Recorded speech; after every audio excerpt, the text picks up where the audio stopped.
Hello, everyone. Wish I am audible and my slides are visible. Yes, Okay. Thanks, Professor Krishna Reddy, for organizing this international webinar series on geoenvironmental engineering, sustainability, and resilience. I have been closely associated with this webinar series from 2021 as a participant as well as a listener. I have learned a lot from the research expertise and the faculty members who have shared their the research experiences. So I got interest in geotechnical engineering as well as geoenvironmental engineering after listening to Professor Krishna Reddy's lectures at several IGC keynote lectures. So maybe in the year 2004, 2005, where I was really keen to start my research. And then that has sparked me that there is a field called geoenvironmental engineering, which will have a better future. And that's the start of my journey. And then I've also learned a lot from his book. I recommend whoever is participating in this webinar to have a look. I think it's an excellent material for you to know more about geoenvironmental engineering and stuff. So I also thank Professor Reddy for giving me this opportunity for delivery for giving us a sharing platform so that people will also know that what type of work we do, and then we can also learn from others. So today's topic is on performance of GCLs under various geoenvironmental conditions, with a special focus on hydraulic and gas flow characteristics. So if you have any queries, I will be able to answer most of the queries to the chat box. And if you have more queries, then you can also send a mail to me. And then if you want to know more about me, you can visit my website.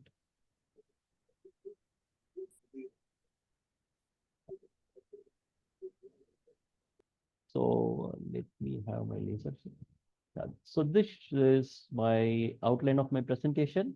So I will be starting with the introduction, what is the need for such research and why we have chosen this objective, and then what is the basic research background, followed by what are the mechanism which we have to follow to understand hydraulic and gas flow transport. And then we will spend more time on the behavior of GCL under hydraulic flow condition as well as gas flow conditions. And then we will also get to know what is the efficiency of the landfill lining system through a numerical study. And then we will conclude with a few concluding remarks.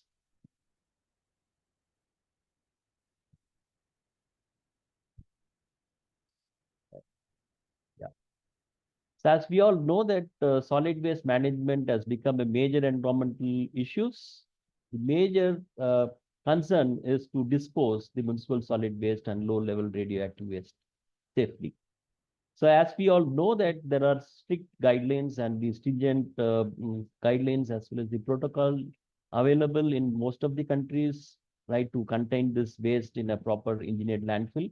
Despite that, there are several places where people try to dump the municipal solid waste on the open land, right? So this could be seen in many parts of the world. See, what is going to happen if we dump it like this? So when this municipal solid waste is in contact with the climatic condition, for example, rainfall, so then the municipal solid waste will interact with the water, rainwater coming from the rainfall, and then this will create some landfill gases as well as the leachate. So this landfill gases or the biogases will pollute the air, and it's not a good thing for us. At the same time, when this leachate is entered into the groundwater, then this can be a source of water for drinking as well as for irrigation, and we can know what is going to happen when we have an irrigation with this type of water, right? So strictly speaking, we all need to contain this municipal solid waste in a engineered landfill in a much more design-based approach. So engineered landfill, as we see, it's a multi-layered lining system. It comprises of top lining system, bottom lining system, as well as the side lining system. And each lining system has several components of the materials, which can be of natural material or it can be a geosynthetic based materials. And then, so the primary objective of the cover barrier is to retain the moisture, which in the municipal solid waste, which is contained within this one. And this will also protect the rainwater to flow into your system. And since there is going to be generation of biogas, it also need to contain that biogas, and we can use this biogas for various applications. So in order to have a better efficiency of this engineered landfill system, so we need to have a system or a material called compacted liners, or it is also called as hydraulic barriers or the liners. So which is a mandatory requirement for all type of landfill, name it municipal solid waste landfill or a low level radioactive landfill. So what are the choices we have? There are there are different type of barrier systems available, and the most common one is compacted clay liners. I also started my research with this compacted clay liners. So if we have enough soil which is having a permeability less than 10 power minus 9 meter per second, then we can always use that material as a landfill lining material, as a liner material. Or we can also go ahead with the geosynthetic lining materials like geomembrane or geosynthetic clay liners. There are several other type of liners which works on different philosophies, which is also very nice approach. For example, evapotranspiration barriers or capillary barriers, which also need some concepts of unsaturated soil mechanics. So as the topic is on geosynthetic clay liners, I know most of you might be aware of what this material is all about, but there might be few who might be new to this. So let's understand what is this geosynthetic clay liners. So geosynthetic clay liners are a prefabricated material which comprises of bentonite, primarily of sodium bentonite in nature. It can be in the form of powdered one or it can be a granular one. So this bentonite, which has primarily, if it is going to be a sodium bentonite, it's going to have a montmorillonite clay mineral, which is having very good properties, and that's how it is going to replace this compacted clay liners. So this bentonite core is going to be sandwiched between geotextiles or geomembrane based on type of GCL you use. So we can also have a woven or a non-woven type of geotextiles. And then it can be an unreinforced or it can be a reinforced. We can have a reinforcement by stitching it, or it can also have a reinforcement with needle punch fibers. So all this type of GCLs are available in the market, and you can always choose whichever is needed for you. So the actual or the average thickness of this geosynthetic clay liner is going to be in the range of 5 to 10 mm. And you can see it's going to be very thin in nature.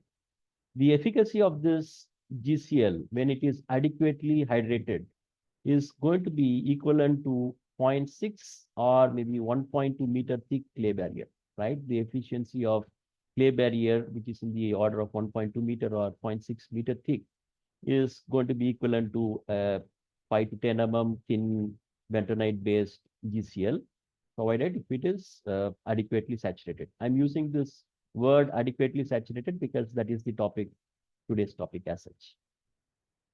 So this shows the closer look of the waste, municipal solid waste, which will be dumped into the landfill, right? And then you can design this landfill based on our requirement. Now, after placing this municipal solid waste in the landfill, so we will notice that because of the biodegradation of the waste, the volume of the waste is going to reduce, right? And then we also know that this municipal solid waste is a heterogeneous material, right? So once if it is a heterogeneous material, the settlement is not going to be uniform, rather it's going to be non-uniform settlement, which makes the lining system to deform this way, right? So we have already seen there are what are the various materials available in this lining system. One of such material is the liner or a hydraulic barrier, right? So from the field study, it has been noticed that there is going to be a tensile strain because of this deformation, and which might happen, which might induce a crack because of this deformation. And we have also seen it in our research work that there are cracks which can be formed when the clay doesn't have much of the tensile strength. And this waste or the biodegradation of the waste will also generate the gases and the leachate, right? So once it generates the gases in the leachate, then the gases can easily flow into the system, and the rainwater can easily get into system when we have this type of cracks. The cracks can also happen due because of the temperature difference, and this temperature enhancement or the increase in the temperature is also possibly because of the biodegradation of the waste, right? So we can clearly see there are a lot of issues which is going to happen, which is going to dictate the efficiency of the landfill lining system, right? And whatever we speak, all this are also witnessed in the field. So we can clearly see the extent of differential settlements, which is happening in certain type of landfills.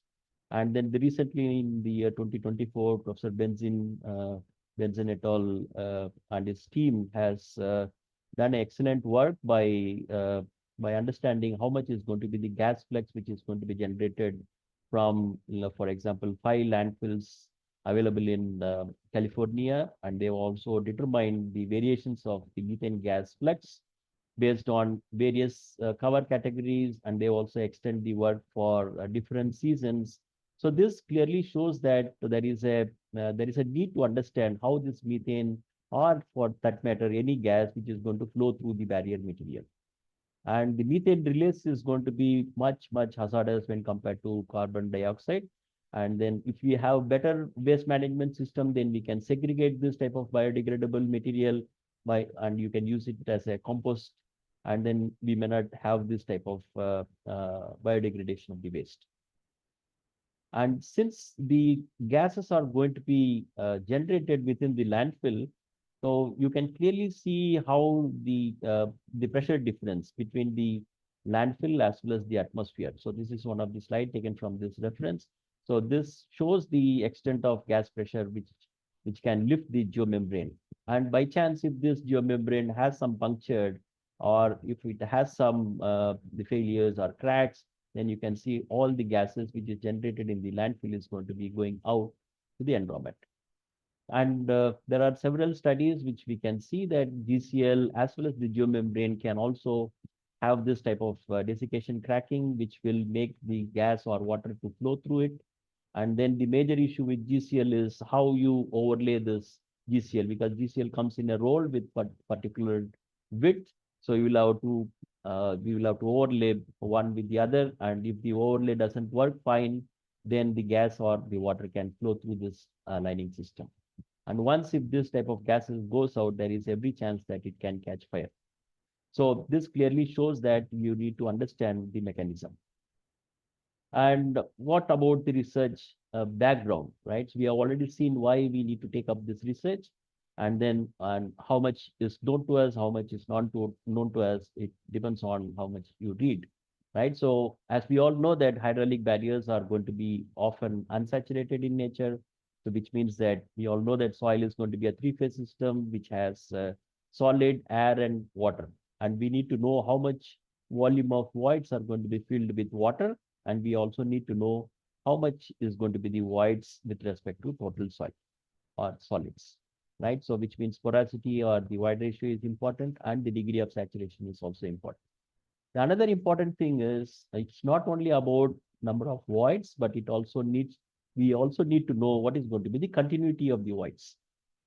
So this clearly shows the continuity of air phases. And once if the degree of saturation increases, then we can see there is a continuity of water as well as the air phase. And with complete saturation, we can see there is going to be only water phase continuity, where the little bit of airs are going to be formed in a dissolved manner, right?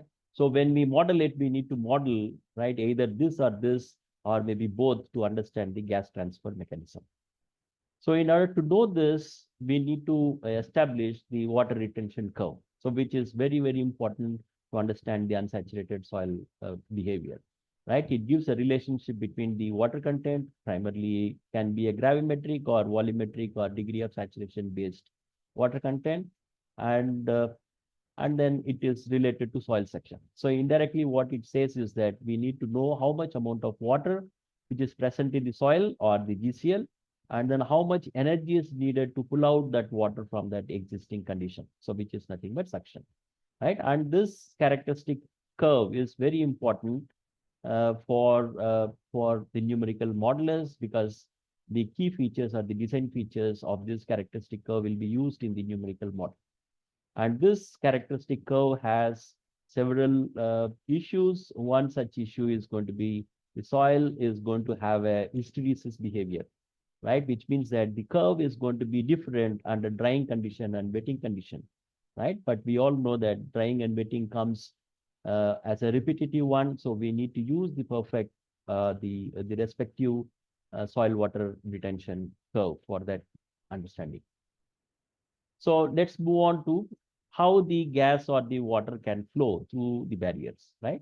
And we all know that water can flow through the soil primarily because of water content gradient, pneumatic suction gradient, and the hydraulic gradient, right? So that's how water can flow. And then driving potential in the air is going to be because of the concentration gradient or pressure gradient or the temperature gradient.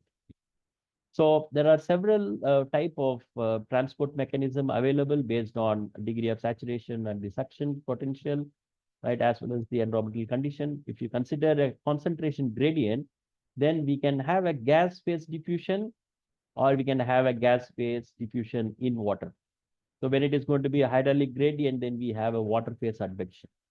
So when we work on gas pressure gradient, then we have gas phase advection or water displacement, gas phase advection by using some bubbled ones, and then pure gas phase advection.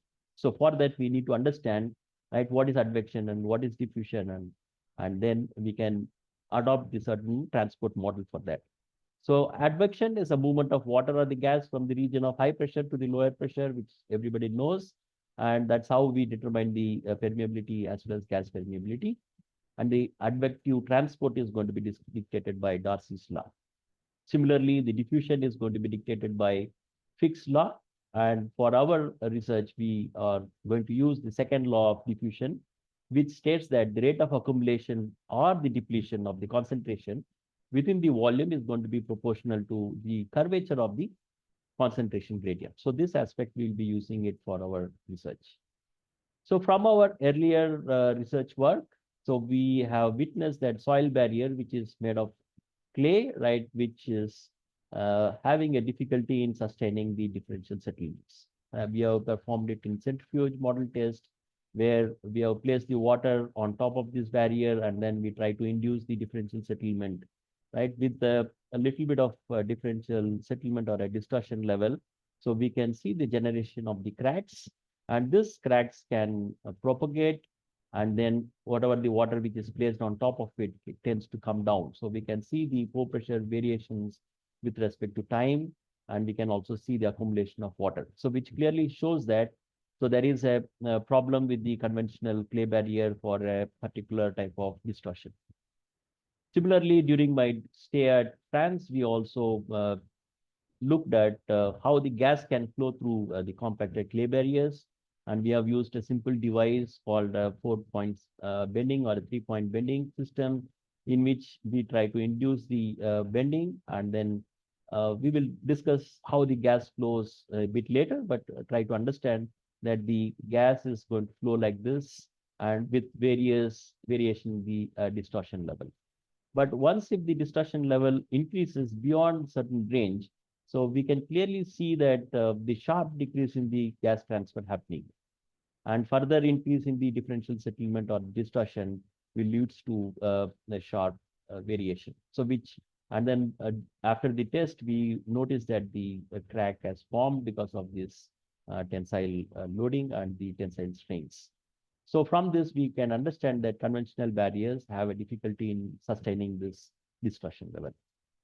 So our work is primarily on various geoenvironmental conditions, which means that whatever we choose the barrier, right, it should be good enough for various geoenvironmental conditions.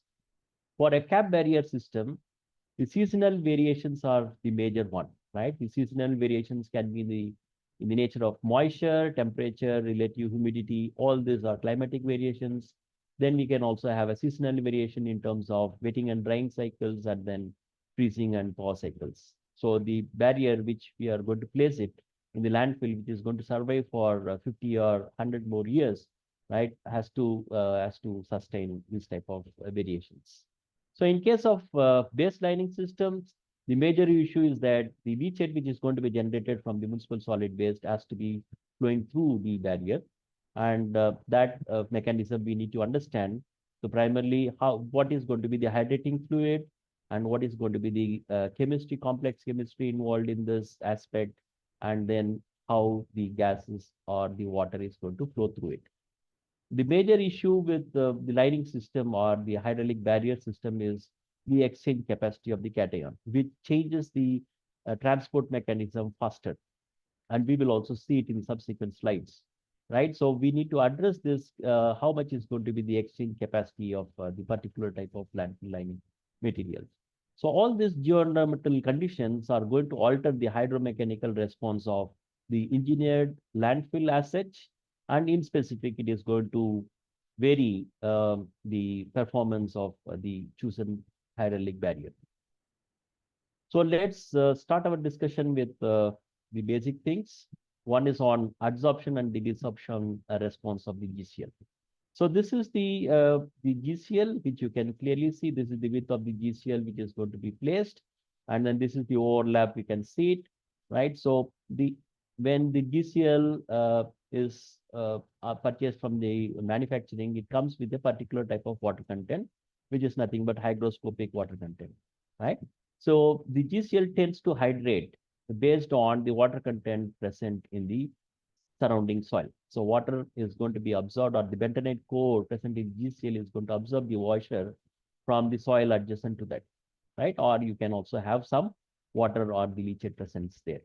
So we need to know how much amount of water is going to be absorbed during this process, as well as how much water is going to be desorbed from the GCL. So in this case, we have chosen two type of GCL.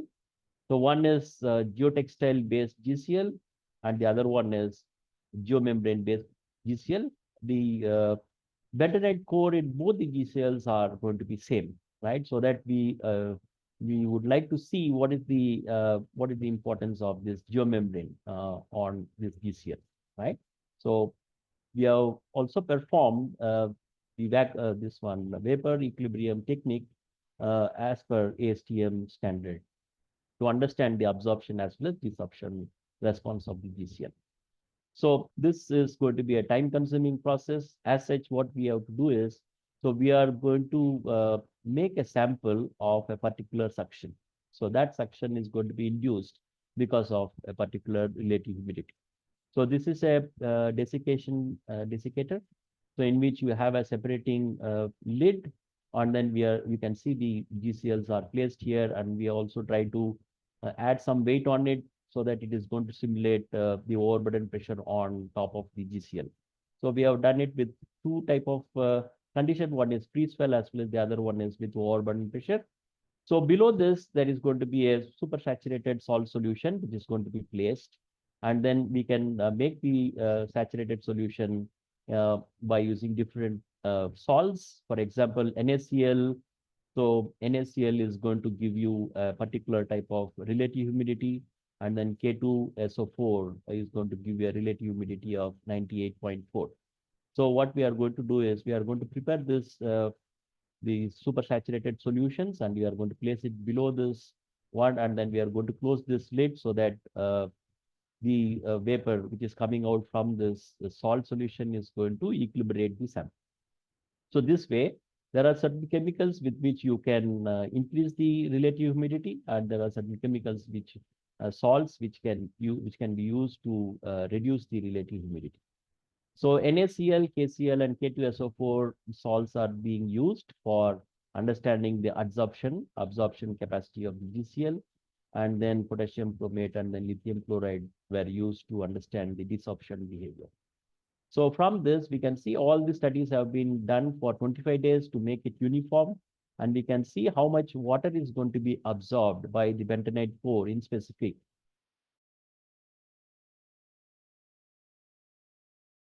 So slide shows the initial placement condition and the absorption as well as the desorption behavior of the GCL. So which clearly shows the maximum amount of water which can be present is going to be close to 45%. Okay, that depends on the flow as such. So now the next important thing is if the water is available in the field condition, let's say if a hydrating fluid is present in GCL, then how much amount of water it can absorb. So, and then what is going to be the range? So this is going to be the initial hydroscopic water content, which is obtained from the roll, and then flow somewhere here, 45% or so. This is what is the maximum water which can absorb from the field, from the environment.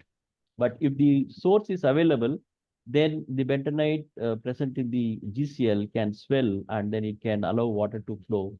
And then the maximum amount of water which can happen to that particular sample is going to be close to 200 or 240 water content, percentage of water content. But if the hydrating fluid happens to be calcium chloride and with a concentration of 0.0125 molarity, then we can clearly see there is a significant drop in the maximum amount of water content which is present in the sample. And further increasing in the calcium chloride concentration, so we can see there is a very low amount of water content which is going to be present. So this is possibly because of the exchange cations, right? So sodium bentonite is converting, or it is going to become like a calcium-based bentonite conditions.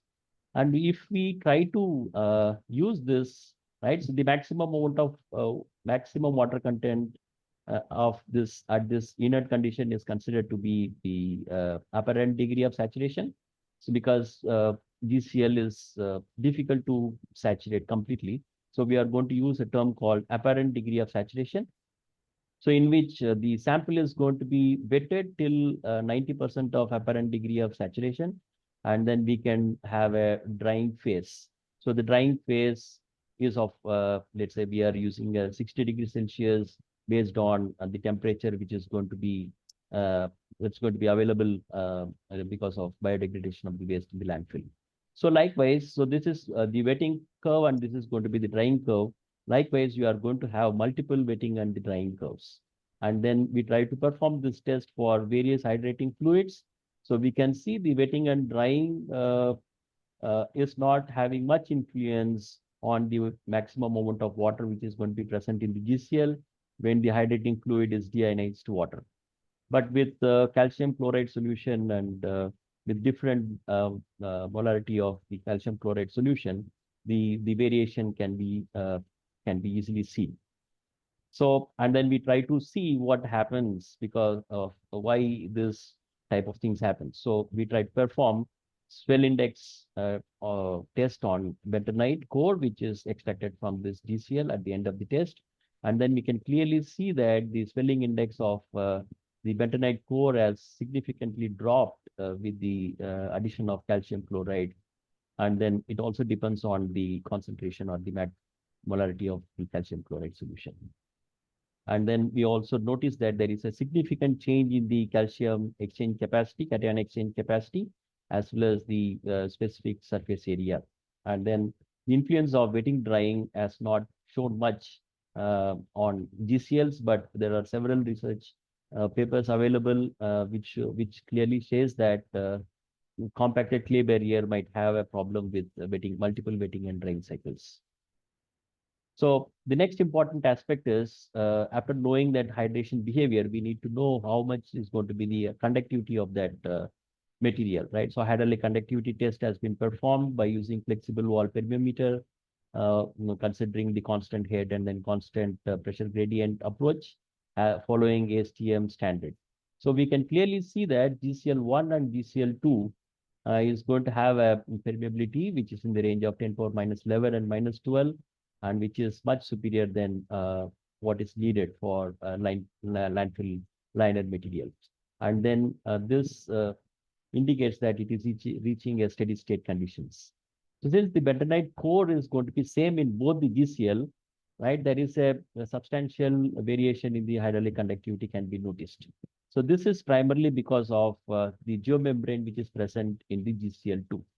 And then we also made a degree of damage, whatever we have made, right, for this GCL. that has lowered down the permeability, right? So if the degree of damage is going to be more on GCL, geomembrane-based GCL, then most likely this might come and be similar to a geotextile-based GCL system. So when we try to dry it after permeating with deionized water, calcium chloride solution and with different concentration, so we can see huge cracks are formed, desiccation cracks are formed at the end of the drying state. This is the bentonite core, which we have, the geotextile on top of it has been removed to look at this skeleton. And then after this, when we permeate it, then we can see that for deionized water, the most of the cracks which is formed on this material has been sealed, or which means that self-healing capacity of the GCL has improved extensively when we have deionized water as a hydrating fluid. Whereas when it is going to be with calcium chloride solution, so we can see from the brittle nature of the GCL and after permeation, so we can see still there are a lot of cracks. So which means that self-healing is not happening completely as like as deionized water. And this we try to quantify it by conducting the free swell ratio test. And then we also need to understand how much is going to be the order of the change in the hydraulic conductivity when you consider intact sample and when it is with different hydraulic fluid, right? So we can clearly see the hydraulic conductivity ratio is close to 1 for deionized water, irrespective of whatever may be the wetting drying cycles. So when we move towards calcium chloride solution, the free swell decreases, hydraulic conductivity increases by around two folds. When the concentration increases, then again the free swell decreases and the variation is going to be seen, right, between the first wetting cycles to fifth wetting cycles. And this itself is going to be in the order, 1 order difference for this one. So this clearly shows that if the leachate contains calcium chloride or if the soil having this calcium chloride, then the efficacy of GCL need to be worked out. And we also try to find out what is going to be the self-healing nature of that GCL. So this shows the self-healing nature of GCL under deionized water as the hydraulic hydrating fluid. So when we use calcium chloride solution with 0.0125, then we can see a drastic difference in this self-healing nature. With further increase in the concentration, we can see a huge variations. And this variation also is shown for different wetting drying cycles. So we have understood the hydraulic behavior. Now we need to relate this hydraulic property with respect to the suction. So we have performed several tests to understand how to get the water retention curve of GCL. And we try to change the WRC from gravimetric water plane to volumetric water content plane. So we have used filter paper method, contact and non-contact filter paper method, and then WP4C and VET, because each has its own merit and each also has its own range. And then whatever the experimental observation we got has been fitted with the existing WRC model. So we could notice that Friedlander and Zing model and the Baumann-Friedlander model suits much better when compared to VG model. So now, having understood the hydraulic based flow conditions, we will now move towards gas flow response. So we don't have a test setup to understand the gas flow response. So what we have done is we try to customize our own apparatus, so which can be used to determine the gas flow response both in advection zone as well as in the diffusion zone. And it also has a facility to apply the load so that the overburden pressure, whatever is going to be there in the field, can also be simulated. At the same time, if the landfill is going to be subjected to some distortion or differential settlement, this apparatus can also be used to find this differential settlements. And then we can induce the differential settlement and see the status of this. So this is the picture of the test setup, and you can see there are several sensors which we have used to monitor the gas diffusion as well as gas absorption test.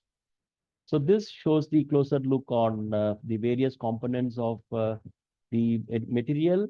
So we have made this triangular perforated plates so that the gas can easily flow through this plate. And then the GCL is going to be placed on top of it so that gas can flow through this plate and through the fly barrier. And then this shows the magnet. This one is the motor-based differential settlement simulator so that we can induce the differential settlement by knowing at what RPM the motor has to be running. And this is the upper plate as well as this is the bottom plate so that we can get things done. So this shows the snapshot of various stages of conducting the experiments.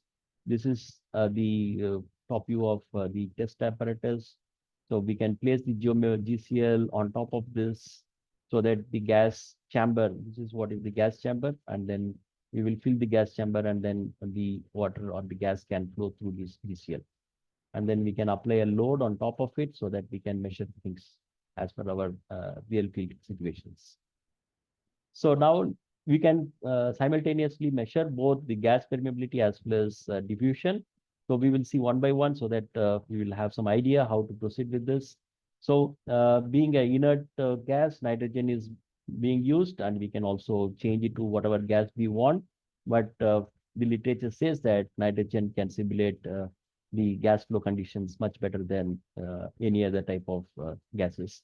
So we have chosen nitrogen gas as a gas fluid, and then we have different regulators and the valves with which you can apply the required pressures. From the literature and from the field study, we could notice that 5 kPa to 10 kPa pressure difference is sufficient enough to cause this differential settlement as well as the gas flow conditions. So, so initially we are going to fill this lower chamber by opening up all the walls, and then we are going to pressure it to a required pressure. So for this experiments, we have placed 5 kPa as the pressure, and then we try to close the wall so that we can measure how much is going to be the gas which is going to flow through the GCL. And then at one point of time, so we will see that the most of the gas which is present in the lower chamber is going to be advected through the GCL. So this shows the rate of change of gas pressure with respect to time. And then we can use the closed form solution, which has been derived by Lee et al. To understand to determine the intrinsic as well as the gas flow, gas permeability of the soil. So in order to, this experiment will be used to determine the parameter S, that is going to be the influencing parameter. So once if we know the parameter S, then we will be able to get the K as well as Kg. So this shows the importance of the placement condition on the gas flow characteristics. We have performed several tests on different degree of saturations. So we can see that when the degree of saturation is close to 80%, the intrinsic permeability as well as gas permeability is very low. As and when we move towards the lower value of degree of saturation, the permeability is going to be very, very high. And since we have the relation between degree of saturation and suction, so we can also relate this intrinsic permeability with respect to suction, and which might be used, which we can use it in the numerical model. And just to make you understand how the effectiveness of GCL is going to be, right? So we try to perform a test comparing it with the compacted clay liner, which is compacted at a OMC plus 4. And we have chosen 2 degree of saturation. One is with 60% and 80%. And then we can see the 80% degree of saturated GCL is not having much of flow. Whereas when it is going to be with 60% degree of saturation, we can see within 900 seconds, the gas has flown. Whereas when it is going to be with the CCL with OMC plus 4 for a particular configurations, right, we can see the performance of CCL is much better than GCL when the degree of saturation is lesser. So this is an interesting observation because it primarily depends on how much amount of water is present in the GCL. So when we try to induce the distortion by knowing the field conditions, we can generate that by using the settlement rate, by knowing the speed of the motor. So we can induce the differential settlement or distortion for the real conditions. And we can see the variations of GCL at 80%, right? So this is so up to 30,000 seconds, right? So when you don't have a distortion, right? So the intact GCL can retain the gas. Whereas once if you induce a distortion, right? We have done it for various distortion level. This I'm showing it for a particular case. So then we can see that gases tend to be moving out from the GCL at around 1,000 second, 10,000 seconds. When it is with the degree of saturation of 60%, then we can see the time required to move or the transfer the gas from the lower chamber to the upper chamber drastically reduces. So this is primarily because of the curvature effect and then thinning of the GCL, which is going to happen because of this higher curvature. And then we can see the deformation profile of the GCL at the end of the test. So when we try to compare this performance with the compacted clay liners, so we can see that when we induce this gradient, the distortion level of 0.169, then the water, the gas which flows, right, so from the lower chamber to the upper chamber is going to be in seconds. So whereas here we can see 30,000 seconds, and here you can see only 3-4 seconds. So this is primarily because of the cracks which has formed because of the distortion. And then we can also see the intrinsic permeability of GCL increases with the level of distortion level, even though the increase is not much, but we can see that there is a variation in the gas permeability. So coming to diffusion coefficient, so what we are going to do is we are going to understand how much is going to be the oxygen which is going to be diffused through the GCL to your municipal solid waste so that it changes the chemical reactions in the municipal solid waste. So for that, what we have done is we try to flush out this lower chamber with the nitrogen gas, and then we are going to block this chamber with nitrogen gas so that oxygen is going to be zero. Oxygen concentration is going to be zero. And now we are going to allow this oxygen from the atmosphere to pass through the GCL. And then we have an oxygen sensor to measure what is going to be the rate of increase in the oxygen concentration. So we have used the 6-second law to understand, to determine the gas diffusion coefficient. So this shows the oxygen concentration, which is going to increase in the lower chamber for a particular degree of saturation, right? So degree of saturation 20% is as good as dry condition. So with the help of this slope, we will be able to determine the gas diffusion coefficient. So this clearly shows the placement condition on gas diffusion.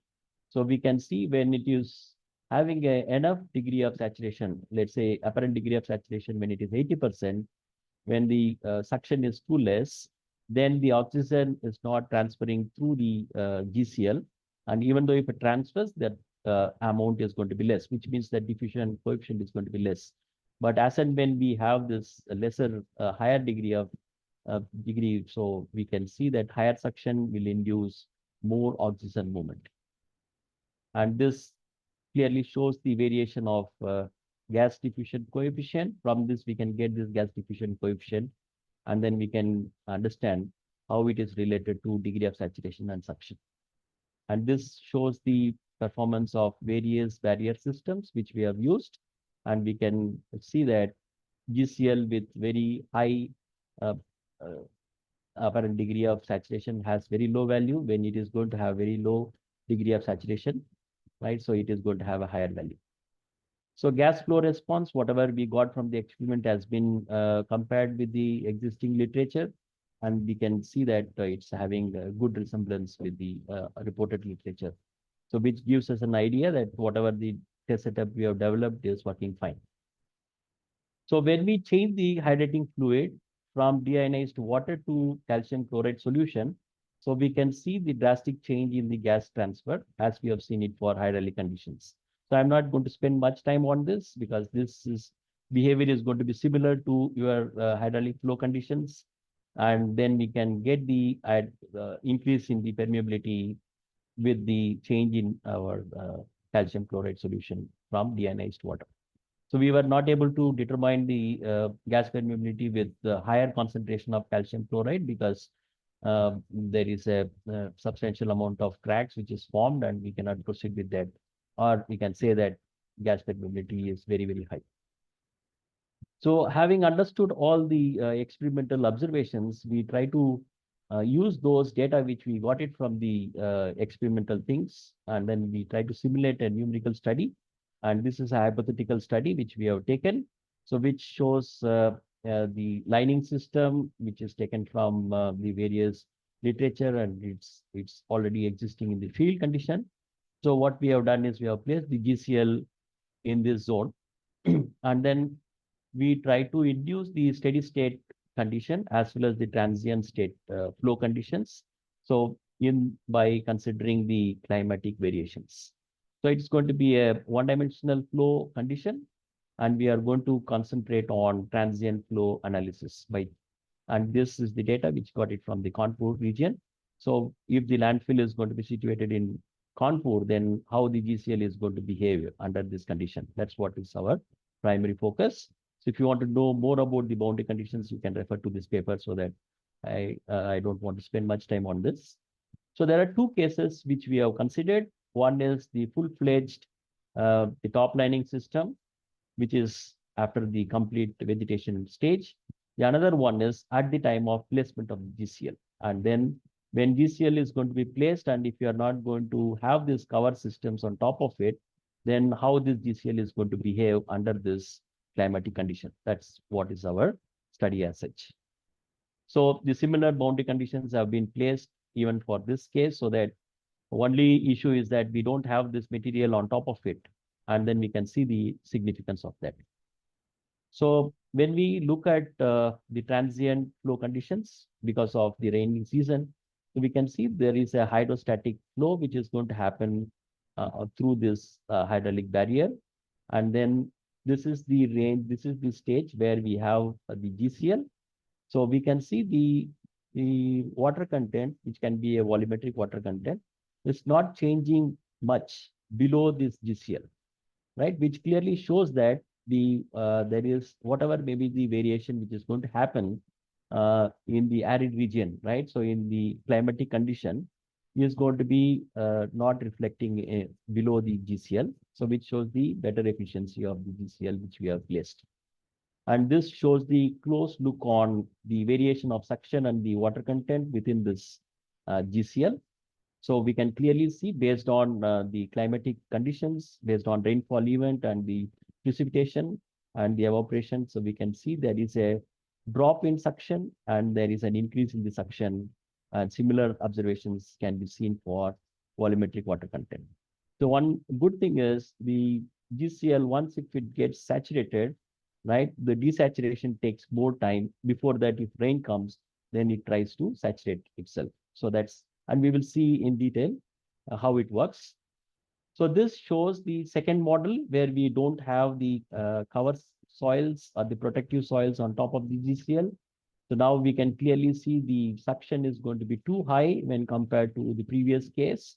And then the water content is going to be still maintained, right? The water which is going to be present in the soil is going to be still maintained. But the suction experience is experiencing in this type of without protective layer is going to be higher when compared to the lower one. So that we can clearly see this is what is the complete cover system. This is what is without the protective and the vegetative layer, right? So there is a significant change in the suction, but there won't be much change in our volumetric water content. Now, if you want to know more about how the gases are getting flowed through the barrier, right, system, right? So we have induced 10 kPa gas pressure into the system, and then we try to see how the gas is going to flow through it. So this shows the gas flow flux during the initial period of the years, and as and when you can see there is a hydration period followed by there is a gas flux which is going to be generated more, and we can see there is a first gas breakthrough which is going to be happening in this zone. And then there is a drastic increase in the gas volume. The mass flux is going to be increased. And then because of this rainy season, right, we can see there is a self-healing happening. And then there is a gas flux reduction. And this is all we have noticed, right, at the top layer, so that we can see there is a interesting work on how the GCL is going to respond immediately during the rainy season, right? And then after the rainy season, again, the gas flux is going to be increased. So this is the amount of gas which can be flowed through the GCL, right? And when we look at the cumulative gas flux, so which is going to increase, keep increasing, and it's going to attain a constant value after the second breakthrough, right? So how much amount of water which is going to flow through this because of the climatic condition, right? So how much rainfall is there? So the rainfall is close to 0.06. How much amount of percolation is going to happen is going to be 0.01. So which clearly shows that the GCL has taken most of the variations and very little variations are going to be happening below this GCL. So this is a very good observation, which shows that GCL has performed much better. So when we have only during the placement of GCL, so we can see a different approach where the percolation remains almost same, but the suction as well as the gas mass flux is going to be different when compared to the previous one, right? So then we try to compare it with two different types of GCL. One is with geotextile based and the other one is geomembrane based, right? So we can clearly see the geomembrane based with a particular degree of rupture, right? So the performance is going to be much better when compared to geotextile based conditions. So from this, we can clearly see that by changing the climatic condition, the performance of the landfill lining system changes because the performance of the hydraulic barrier changes, right? So the final concluding remark, right, as we have seen that hydraulic and the gas flow characteristics of GCL depends on several factors, or it is going to be function of several factors, and all those factors are geoenvironmental factors. So initial placement condition has a significant role in understanding the hydromechanical behavior. And we also seen what is the need to have a separate test setup, which has an advantage of having both the transport mechanism. At the same time, you can also induce a differential settlements. And GCL has proved that it can sustain differential settlement and distortion much better than CCL. And we have noticed that by changing the hydrating fluid, cation exchange happens, and this changes the complete transport mechanism. And we also noticed from the numerical study, it has a fairly constant gas flow conditions till the certain range of suction and water content beyond which it loses the integrity. And we also noticed that geomembrane-based GCL with a mild damage performs much better than geotextile-based GCL. However, if the damage increases, then the performance might be almost similar to geotextile-based GCL. So one thing what we have noticed from this is, so we need to establish the suction and moisture content relationship in order to model this, right? So once if you have this, we can also simulate hydraulic conductivity function. So finally, I will like to conclude my talk by acknowledging all my the funding agencies, starting from DST, SERB, CSIR, IIT Kanpur from my initiation grant, as well as Professional Development Fund, and a little bit of work from RDSO. And I have got this inspiration from during my PhD work at IIT Bombay and during my postdoctoral work from LTHE Renewable. So whatever the works I have presented, it is primarily work done by Dr. Vishwajit Khan and Suban. Some amount of work has been done by Suban. So they have graduated PhD from this work. And then the certain amount of works have been done by my master students, Anish, Ayushi, and Abhishek. So all this work is possible because of uh, the, the system like IIT Kanpur system. We have excellent ecosystem and our lab is too good and we can do state